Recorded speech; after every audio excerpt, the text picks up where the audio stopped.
तो हासिल film shoot के दौरान वहां के जो लोकल्स थे दीवाने हो गए थे ऑटोग्राफ लेने को। लेकिन किसका? ना इरफान खान का, ना जिमी शेरगिल, ना रिश्ता भट्ट, बल्कि वरुण बड़ोला।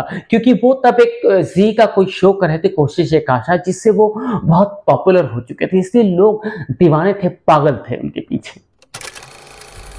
नमस्कार, मैं कलाकार राजकुमार कनौजिया और फिर हाजिर हुआ हूं लेकर के एक नया किस्सा कनौजिया के किस्से में। तो आज आपके हिस्से में आता है मेरी फिल्म हासिल। जी हाँ, हासिल एक मेरी ऐसी फिल्म थी जिसको मतलब मेरे अब तक की सबसे करीबी फिल्म मैं मानता हूं, और वो एक ऐसी फिल्म है जिससे मैं जुड़ा हुआ हूं हर तरीके से। मुझे मतलब बहुत गर्व मुझे होता है, उस फिल्म पर नाज है मुझे वो फिल्म करने पर, और उस फिल्म के चलते मैंने 2 फिल्म छोड़ी भी थी जिसका मुझे जरा भी मलाल नहीं। बहरहाल ये उन दिनों की बात है जब स्टाइल मेरी जस्ट मैं शूटिंग करके रामोजी फिल्म सिटी से आया ही था और एड वेड में व्यस्त था। तो तभी मुझे फोन आता है, एक मशहूर कास्टिंग डायरेक्टर है अमिता सहगल, जो कि आज भी सक्रिय है। तो उनका फोन आता है कि भाई एक डायरेक्टर है, डेब्यू करने जा रहे हैं, तिग्मांशु धुलिया, तो टिशू जिनको कहते हैं सब प्यार से, तो वो एक हासिल नाम की फिल्म बना रहे हैं, तो आपसे मिलना चाहते हैं। मिलना क्या, ऑडिशन लेना चाहते हैं आपका। तो मैंने कहा ठीक है, जाता हूँ। तो अमिता सहगल, तभी मैं प्रहलाद कक्कड़ के लिए खूब, उन दिनों प्रहलाद कक्कड़ बहुत एक बड़ा नाम था एड फिल्मों में, तो उनके साथ मैंने अब तक अपने जीवन के अधिकांश एड उन्हीं के साथ किया था, और बहुत अच्छे पैसे देते थे, बहुत अच्छे ट्रीटमेंट देते थे। He was very the famous and he used to dominate ad world advertisements. Ad guru भी बोलते हैं, उन्हें कहा जाता है। बहरहाल अमिता सहगल वहीं वो भी करती थी कास्टिंग, तो उन्होंने मुझे बोला कि भाई जाओ और ऑडिशन होगा। तो रात के कुछ 9 साढ़े 9 लगभग बजे थे। तो मैं जाता हूँ गोकुल धाम, जाता हूँ फिल्म सिटी के पास। टिशू भाई और उनकी वाइफ थे घर पर। तो मैंने बोला कि भाई मुझे अमिता सहगल ने भेजा है। हाँ हाँ पता है, बात हुई। मोबाइल नहीं था तभी, तो इसलिए जरा डिटेलिंग होती थी तब। तो बोला है मिलने के लिए आपसे और ऑडिशन के लिए। बोला हाँ हाँ ठीक है बैठो बैठो। क्या लेगा, चाय लेगा? हाँ चल जाएगी। खैर चाय बिस्कुट आता है, मैं खाता हूँ, बातें होती हैं। फिर बोलते ठीक है तो हमारे साथ आ जाओ, परसों से शूटिंग है। तो मैंने कहा लेकिन मेरा ऑडिशन। बोला ऑडिशन क्या हो गया ना, बस समझ लिया, परसों से शूटिंग कर रहे हैं हम, ठीक है? बहुत अच्छा किरदार है तुम्हारा, मजा आएगा करने में, ऐसा बोल करके। तो इस तरह से मैं कहना चाहता हूँ कि ऐसे होता था पहले। न तो आजकल बहुत आडंबर ढोंग चोचले हो गए हैं, छोटे छोटे 1 डे 2 डे के भी ऑडिशंस लेने लगे हैं, और ऑडिशन के नाम पर ऐसा होता है कि बाकायदा शूटिंग चाहते हैं वो लोग, क्योंकि director himself is not so very confident. इसलिए चाहता है हम, मतलब वो जो शूट पे विजन कर रहा है वो चाहता है एक्टर वैसे ही बना बनाया गर्मा गर्म उसको दे दे, परोस दे, ताकि उससे ज्यादा कुछ करने नहीं मिले। This shows directors inefficiency. Anyway, तो भाई मेरा होता है, फिर परसों जाता हूँ, और उस फिल्म के चलते मैं बताता हूँ आपको, इतना कुछ मुझे सीखने को मिला कि क्या बताऊं। इरफान भाई थे, हालांकि इरफान भाई को मैं बहुत पहले से जानता था, लेकिन वो एक्चुअली हासिल उन्हीं की फिल्म थी। और कहा यह जाता है कि इरफान भाई उनके सीनियर थे, और टिशू भाई तभी, जब वो भी वहाँ एक्टिंग में ही थे एनएसटी में, तो तभी उन्होंने उन्हें आश्वासन दिया था कि जब तक मैं डायरेक्टर बनूंगा तुमको कोई बड़ा किरदार दूंगा करने को, और वही हुआ। तो ये इरफान भाई की मतलब टर्निंग पॉइंट फिल्म थी। तो बहरहाल हम लोग इलाहाबाद जाते हैं 1 महीने के लिए, और ये बता दूं 1 महीना कैसे गया पता ही नहीं चला, और ये शायद पहला ऐसा आउटडोर मेरे जीवन में रहा जो खत्म होने पर दुख हुआ मुझे कि यार शिट यार, खत्म हो गया यार। इतना अच्छा, और सिर्फ मुझे नहीं, हम सभी लोगों को जुड़ गए थे, एक फैमिली की तरह हम लोग शूटिंग कर रहे थे, और उसका फलसफा आपने देखा कि कितना अच्छा उसका रिजल्ट आया है। हासिल वाकई, आज आपको बताता हूँ, हासिल एक ऐसी एकमात्र फिल्म है जो ऑस्कर के सिलेबस में बाकायदा पढ़ाई जाती है फ्रेम टू फ्रेम, और कुल 9 लोगों ने शायद पीएचडी कर रखी हासिल फिल्म पर, पीएचडी बाकायदा हासिल फिल्म पर। और मणिरत्नम जी का स्टेटमेंट था कि अगर फिल्म मेकिंग देखनी, कैरेक्टराइजेशन देखना है कि कैसे कैरेक्टर स्टैब्लिश किया जाए फिल्मों में, तो उसके लिए आप हासिल देखो। मतलब इंटरेस्टिंग रोल था। मैं बंगाली, इलाहाबादी बंगाली, बाबुल घोष मेरे किरदार का नाम था। तो बहुत ही अच्छा रहा, और उसमें हम बहुत तीसमार खान लोगों के साथ काम करने का मौका मिला, सीनियर्स जैसे कि शरद सक्सेना हुए। इरफान भाई को तो खैर पहले से ही जानता था मैं, लेकिन इरफान भाई को पहली बार मैंने देखा कि आफ्टर माय मुंबई यूनिवर्सिटी, जैसे मैं मुंबई यूनिवर्सिटी देखा जहाँ से मैं ग्रेजुएशन किया है, बाद में एक्टिंग यूनिवर्सिटी मैंने इरफान भाई में देखा। तो वो सामने सामने नेकेड आई के सामने देखा मैंने कि यूनिवर्सिटी होती क्या है एक्टिंग की, how he is to improvise, how he is to follow all those norms about acting and all, and he used to go very minute details। तो ये सब मुझे वहाँ सीखने को मिला, जो कि अपने आप में एक अनोखा अनुभव रहा मेरे जीवन का, जो आज भी मैं सजो रहा हूँ उसको, और उससे बहुत कुछ, मतलब वो एक टिप का काम करते हैं मेरे लिए आज लाइफ में। और टिशू भाई का एक अलग टाइप का डायरेक्शन था, डेब्यू था उनका, और हम सब भी उनके फायर में शामिल थे। एक जैसे ऐसे लग रहा था जैसे मानो एक आग का लावा चल रहा हो सेट पर, सभी लोगों के अंदर लाइक माइंडेड लावा जल रहा हो, सबके अंदर फायर जल रहा था, कुछ कर दिखाना, कुछ कर दिखाना है। और वाकई सबने यूनिटी दिखाई, और वो आपके सामने रिजल्ट था, काफी क्रिटिकली एक्लेम्ड हुआ। अब बताता हूं कुछ मजे की बात। ऐसा हुआ कि जब हम हासिल इलाहाबाद में कर रहे थे, तो वहां पर सबसे बड़ा नाम था, चेहरा थे वहां पर वरुण बड़ोला, क्योंकि वरुण बड़ोला का एक शो चल रहा था जी टीवी पे, कोई एक कोशिश, आई थिंक कोशिश एक आशा, एक कोई शो था जी पे जिसके वो लीड थे, और उससे वो बहुत पॉपुलर थे। तो एक वरुण बड़ोला ही ऐसी शख्सियत थी जिनको वहां सब पहचानते थे, और इरफान भाई को थोड़ा थोड़ा पहचानते थे, क्योंकि वो चंद्रकांता की वजह से उनको थोड़ी बहुत पहचान थी, या बनेगी अपनी बात, ये दो से, बाकी नहीं। जिमी शरीर को भी वरुण से कम थोड़ा, इस तरह से वहां सबका था।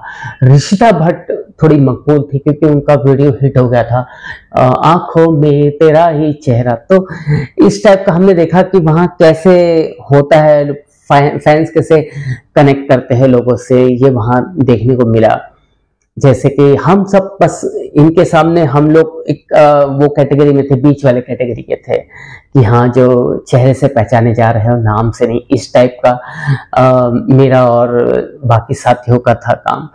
और इसमें बहुत से ऐसे संगीत साथी थे, कलाकार, एनएसटीएन काफी थे, बहुत एनएसटीएन थे इसमें, जैसे कि काफी सारे पंकज झा हो गए, और संजीव विल्सन, और बहुत से अनुपम श्याम, और बहुत से बड़े बड़े नाम थे, लेकिन दुर्भाग्यवश उनका रोल इतना बड़ा नहीं था तब, बाद में बड़े नाम हुए वो, आज हम सब जानते हैं उनको।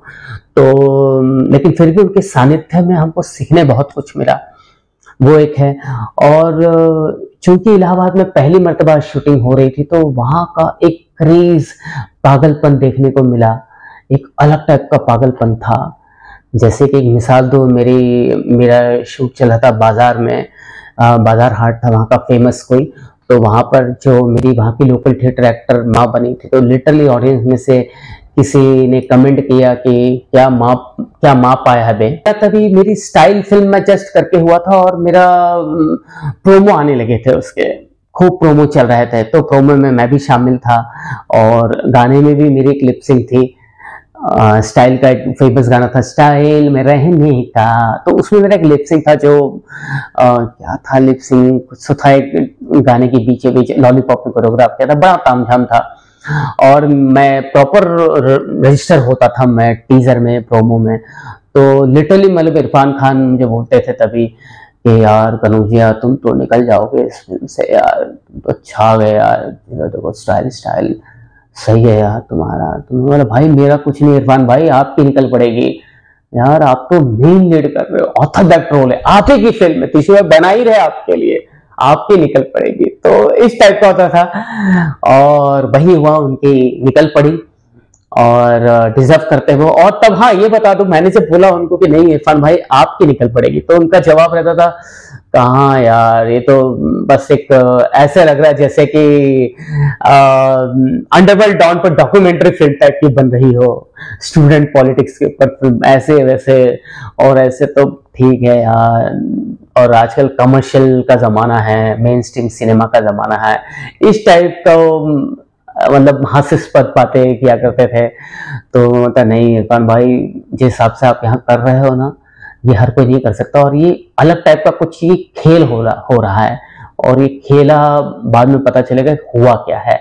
पता नहीं, मुझे तभी महसूस हो गया था ये कुछ बड़ा हो रहा है वहां पर। ऑडियंस क्योंकि पहली बार वहां के जो लोग थे, पहली बार लोकल्स लोग देख रहे थे शूट, इसलिए वहां बहुत से बार शूटिंग कैंसिल करनी पड़ी। एक किस्सा है कि भाई खतरा हो गया था वहां ऋषिता भट्ट को शूटिंग करने के लिए, तो लिटरली वहां से पैकअप किया गया, और वो जहां मैं रहता हूँ जोगेश्वरी, तो वहां से इलाहाबाद का एक पैच शॉट यहाँ पर किया गया था जोगेश्वरी में। तो वो भी इसके चलते, क्योंकि ऐसा था कि सुनी सुनाई अफवाहें थी कि कुछ गड़बड़ हो सकता है, तो वो एक किस्सा था। और बात करता हूँ ऑटोग्राफ की, एक बहुत अच्छा किस्सा ऑटोग्राफ वाला। वो ये कि वहाँ सबसे पहले तो वरुण बड़ौला से ऑटोग्राफ मांगा जाता, चूंकि मोबाइल था नहीं तो वो सेल्फी वेल्फी कुछ नहीं था, तो वरुण बड़ौला सब लोग छटपटाते थे ऑटोग्राफ के लिए। फिर उनका नहीं हुआ तो इरफान का नहीं होता जिमी शेरगिल का नहीं हुआ तो ऋषिता, इस टाइप का। लास्ट में भाई कुछ लोग हमारे पास आ जाते थे, चलो भाई तुम भी फिल्म में एक्टिंग करो, लो भाई चलो दे दो, तुम भी गया तो दे दो, तो ऑटोग्राफ दे दो अपना। अरे भाई तुम भी एक्टिंग ही कर रहे हो ना पास में, बस चलो दे दो यार, तुम भी गया करो। इस टाइप के लोग हमारे पास भी इस तरह से हमें कांटेक्ट करते थे, ये एक था। और उस फिल्म के चलते हम 4-5 लोकेशन में गए थे, जैसे कि हम पुणे गए थे। पुणे का किस्सा ये है, मैं पहली मर्तबा वर्मा ब्रदर्स लोगों के घोड़े में घोड़सवार कर रहा था, और मुझे घोड़ों का आइडिया नहीं था कि वो एक्शन कट पर वो लोग रिएक्ट करते हैं। तो ऐसे ही हुआ, तो एक्शन कट पे रिएक्ट करके मुझे आइडिया नहीं था, और मैं घोड़े पे बिठाल दिया गया मुझे पुणे में, मैं बैठ गया। तो उन्होंने बोले ठीक है जब एक्शन बोलेंगे तभी घोड़ा, तो मैं बोला क्या बोलोगे, एक्शन। उसने एक्शन सुना और भागा, और भाई मेरे को दिमाग नहीं कि कट बोलना है, क्योंकि मुझे मालूम ही नहीं कट पर रुकता है ये। और भाई एक्शन में भागा और ये वर्मा ब्रदर्स के जो भी उनके सब है वो लोग पीछे भाग रहे हैं। फिर जैसे तैसे भाई घोड़ा रुका और मेरी जान में जाने, मुझे लगा था कि भाई मैं आज हो गया शहीद। ये किस्सा है। और दूसरा है, औरंगजेब के दरगाह में हम शूट करने गए थे। औरंगजेब का जहाँ दरगाह औरंगाबाद में, तो वहां भी बहुत अच्छे किस्से हमने, मतलब वहां बोला जाता है कि रूहानी कुछ ताकत है वहां पर, ये वो। और हम नाइट शूट कर रहे थे, और हासिल में ही मुझे पहली बार गीता माँ जिसको कहते हैं, गीता ने डेब्यू किया था एज ए इंडिपेंडेंट कोरियोग्राफर, और उनके साथ एक पीयूष करके कोरियोग्राफर है, वो दोनों ने इंडिपेंडेंट जोड़ी बोल के कोरियोग्राफ में डेब्यू किया था। तो वहां पर हमने महसूस किया था वो रूहानी ताकत को, एक लग रहा था। देखिए भी बोलते बोलते गूज़बम्स आ गए। तो वहां हमने पहली बार महसूस किया, कव्वाली हम लोग शूट कर रहे थे और रात भर कर रहे थे, नाइट शूट होता था। तो वो एक हमने वहां देखा, इस टाइप का कुछ अलग से कुछ मतलब ये कुछ फील कि कुछ तो है आसपास, हम महसूस कर पा रहे थे। तो ये एक हमने वहां देखा। और चूंकि हासिल के चलते हमने 4-5 जगह ट्रैवल किए थे, और बॉम्बे में हमने किया तो पहली बार हमने बाबिल को तब खिलाया था। बाबिल तब, आज बाबिल बड़ा हो गया है, छोटा सा बच्चा सा था, तो सेट पे आता था हमारे बोरीवली में। हम कुछ हासिल फिल्म की शूट कर रहे थे कानेरी गेट के पास, तभी बाबिल से पहली बार मुलाकात हुई थी। और अच्छा लगता है कि बीच में भी मैंने कुछ, हम लोग मिले थे और he remembered me. This shows how sharp is, और वैसे इरफान भाई भी बहुत शार्प थे। तो वो एक किस्सा है। और इसमें हासिल, हाँ, हासिल में नवाजुद्दीन सिद्दीकी मेरा वाला रोल करने वाले थे और फर्जी शिरजी भी करने वाला था। तो फर्जी शिरजी तब कोई दूसरी फिल्म करने लंदन चला गया था, कोई फिल्म थी तो वो कर नहीं पाया लंदन के चलते ये फिल्म, तो फिर नवाजुद्दीन करने वाला था। फिर मुझे पता नहीं था, तो मैंने जैसे बताया मुझे अमिता सहगल बुलाई है। तो खैर जब मैंने फिल्म कर दी तो करने के बाद मुझे नवाज का फोन आता है कि भाई वो फिल्म में करने वाला था, ये वो, ऐसे जो एक एक्टर आपस में छुटपुट स्पोर्टिंगली रंजिश होता है वैसे टाइप का था। लेकिन मजे की बात यह है, इंटरेस्टिंग किस्सा सुनाने जा रहा हूँ आपको, तवज्जो दीजिएगा। वो ये कि पिंकी टॉकीज एक मुंबई में होता था, पिंकी सिनेमा, तो वो 12 बजे का शो देखकर मुझे नवाजुद्दीन सिद्दीकी ने फोन किया था और नवाज ने बोला कि मैं ये देखने गया था कि भाई ने मेरा क्या किया है, क्या किया भाई ने मेरे। तो बताओ कैसा लगा। तो नवाज ने तब कन्फेस किया था कि यार वाकई भले मेरा नहीं हुआ, यू डिजर्व इट, और सच में राजकुमार तूने बहुत अच्छा काम किया, ये नवाज ने तब कहा था। तो मुझे अच्छा लगा एक एक्टर दूसरे एक्टर को अप्रिशिएट कर रहा, और वो भी तब जब मतलब वो करने वाला था, उसे पता है लेकिन मुझे नहीं पता था। तो उससे मुझे अप्रिशिएट किया था तब कि वाकई बहुत अच्छा किया राजकुमार तूने, कनौजिया, कनौजिया मुझे कहता था, हाँ कनौजिया बहुत अच्छा काम किया है तूने, मैं यही देखने गया था। तो वो एक, और वो मेरी वजह से देखने गया था फिल्म के, देखते क्या है। तो ये एक था। और जब इसका हासिल का जब प्रीमियर टाइप का हुआ था, भाई पहली बार मुझे शाहिद कपूर की माँ नीलिमा जी मिली थी और उन्होंने मुझे बहुत कॉम्प्लीमेंट दिया था, और उन्होंने मुझे तभी शाहद अली से मिलाया था एक फिल्म के लिए। तो तभी ये पहली बार ऐसा मेरे साथ हो रहा था कि काम देख के काम मिलने लगा था। तो शाहद अली ने काम देखा, बोला हाँ मैंने फिल्म देखी है, बहुत अच्छा काम किया है। तो उन्होंने मुझे फिर बाद में बंटी और बबली के लिए बुलाया था, लेकिन कुछ कारणवश हमारा नहीं तालमेल बैठ पाया, मॉनिटरी वाइज ऑफकोर्स यशराज का तो मैं नहीं कर पाया। लेकिन यह है कि काम से काम मिलता है, और अगर अच्छा काम करते हैं आप तो उसका रिजल्ट भी अच्छा ही मिलता है, रिजल्ट मतलब काम मिलता है। तो इन टोटलिटी, और आज भी मतलब मैं जैसे कहा कि प्राउड फील होता है, और अनगिनत अवार्ड से नवाजा गया उस फिल्म को, तो मजा आया ओवरऑल काम करके। और उसके आज भी मैं मतलब फोटोग्राफ सजोता हूँ, रखा हुआ है इरफान भाई के साथ, खासकर बहुत से फोटो निकाले थे। और तभी हाँ ये बता दूं कि तभी इतनी डिस्क्रिमिनेशन भी नहीं होता था वहां पर, आप समझ रहे हैं लेवल वाइज। तो हम एक ही, लगभग एक ही होटल में सब ठहरते थे, एक ही साथ सब मिलना जुलना। आजकल बहुत डिस्क्रिमिनेशन होता है, तो बहुत परिवेश बहुत बदल चुका है, माहौल जैसे पहले था अब था। तो कभी कभी ऐसा लगता है कि अच्छा था पहले का माहौल। अभी भी खाली मुझे एक ही चीज अच्छी लगती है, वो है टेक्निकलिटीज, वो बहुत अच्छा हो गया। लेकिन अगर पहले जैसे अगर इमोशंस भी हो जाए तो सोने पे सुहागा हो जाए। तो ये था मेरा एक्सपीरियंस फिल्म हासिल को लेकर के।